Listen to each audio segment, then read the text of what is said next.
mga kalikot na Omega, ayusin tayo dito, no? Itong isang Bluetooth speaker, putol-putol yung sounds, oh. Oh. Putol-putol. Ito yung trouble niya. Subukan natin ayusin. Sige. Bluetooth speaker natin na putol-putol yung music.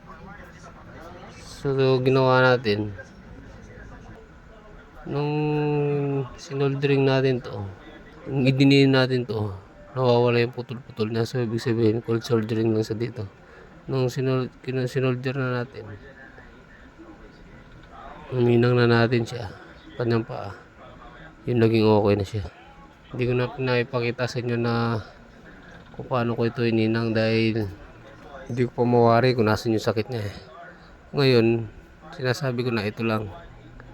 Pag putol-putol pala yung connection niya, ito subukan yung hinangin dahil baka umalog na, nawala ng pagkakahinang. So, simulan na natin ng mga kalikot. Papakita natin na okay na to. Simbulin muna natin. So, hello mga kalikot, no? Ito yung ginagawa natin Bluetooth speaker na putol-putol ang music. So, ito na nga, naiinang na natin yung naglulos niya. So, ito patugtugin na natin, no? Sige, play mo na. Ito na mga kalikot, no? Tuloy-tuloy na yung music niya. So, okay na siya, no? Okay na.